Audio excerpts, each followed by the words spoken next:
Salut, ça va? Et aujourd'hui, il fait tellement beau, hein? J'entends les oiseaux qui chantent. Oui, c'est beau. Et ça me donne envie de chanter moi aussi. Donc, si tu es prêt, tu peux chanter avec moi. Et nous allons chanter une chanson qui nous rappelle que le Créateur de tous, il est là avec ceux qui ont mis leur confiance en lui. Seigneur, si je chante le long de mon chemin, c'est que je peux t'adorer dès le matin. Oui, Seigneur, je veux te louer, car je suis dans la joie. Un jour tu m'as pris par la main, je m'en souviens.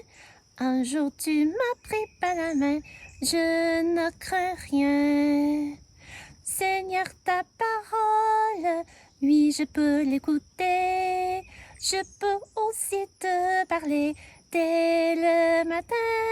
Oui, Seigneur, je veux te louer, car je suis dans la joie. Un jour, tu m'as pris par la main, je m'en souviens. Un jour, tu m'as pris par la main, je ne crains rien. Eh bien, les oiseaux chantent avec nous. C'est beau, n'est-ce pas? Oui. Puis, en parlant des oiseaux, regardez les oiseaux du ciel. Ils ne sèment ni ne moissonnent. Regardez les oiseaux du ciel. Mais si Dieu peut les nourrir, ne prendra-t-il pas soin de vous? Lui qui veut votre bien, ne prendra-t-il pas soin de vous? Oh, ne vous inquiétez de rien.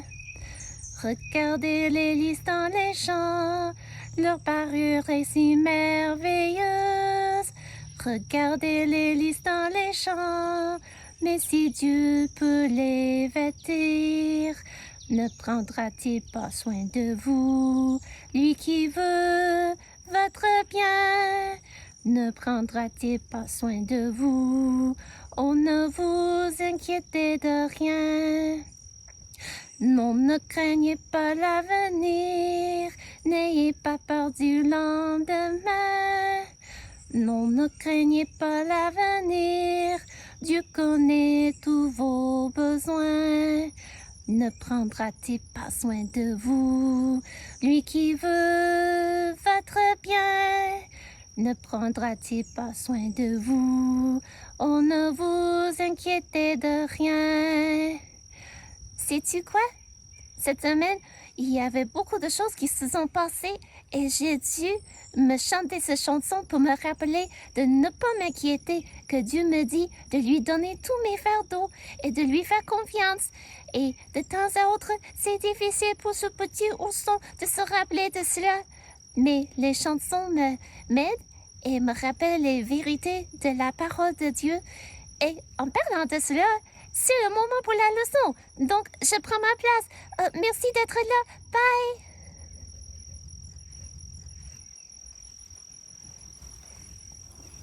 Bonjour, je suis contente que tu es là avec moi aujourd'hui.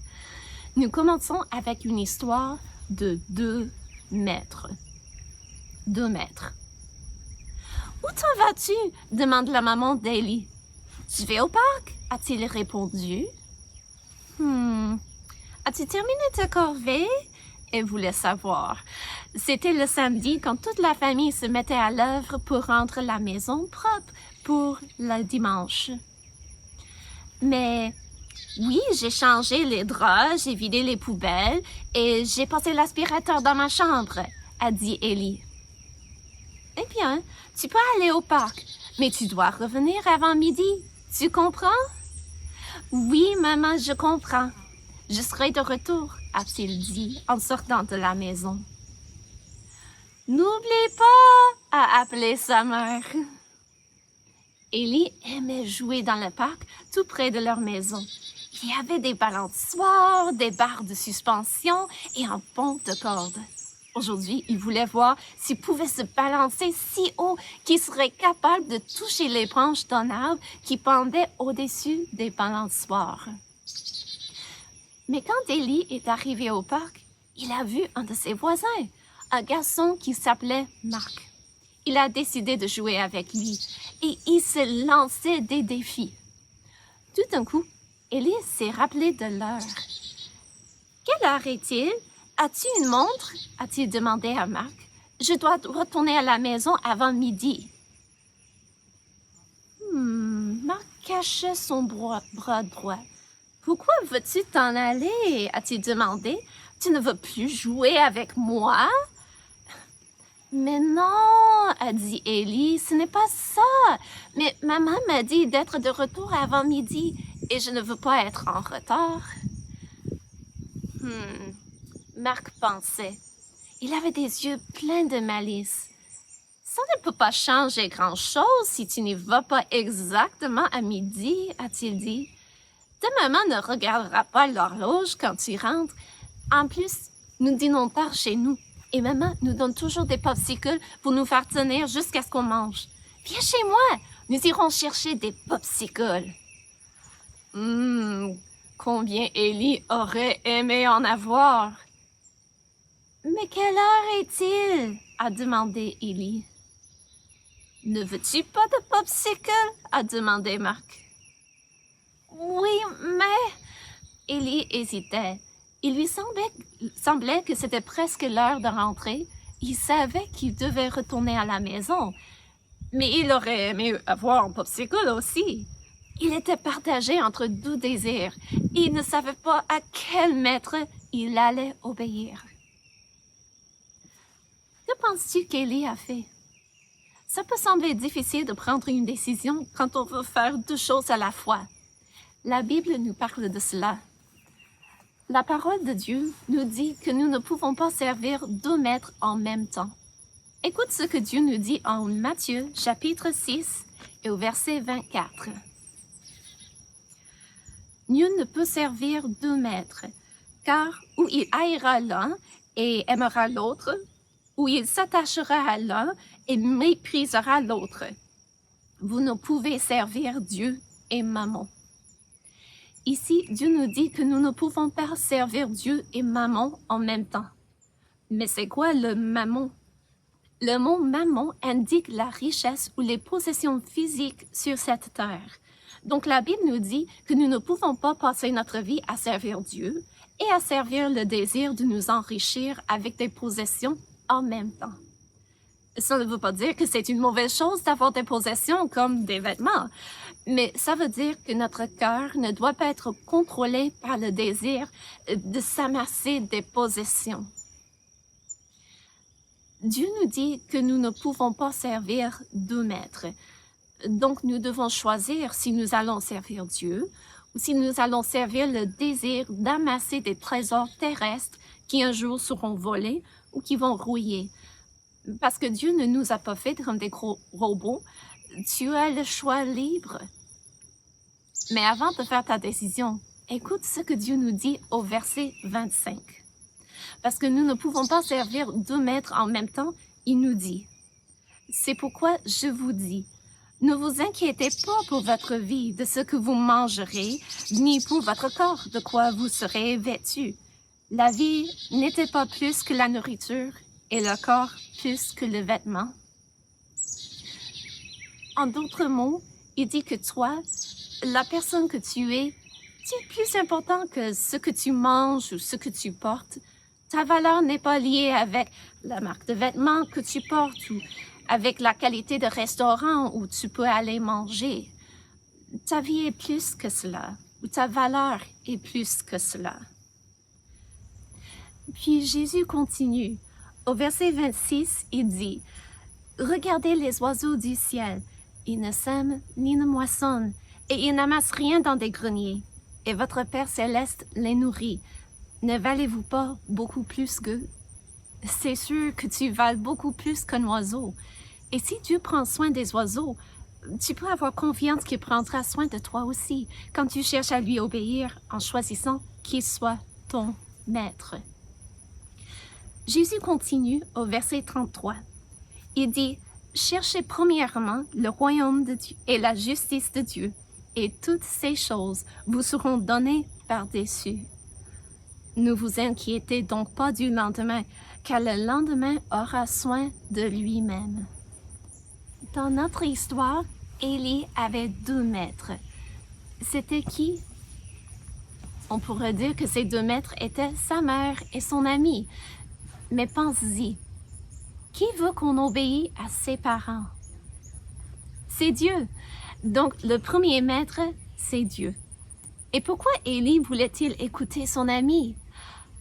Il voulait écouter son ami parce qu'il cherchait son propre plaisir d'avoir quelque chose en possession, un popsicle.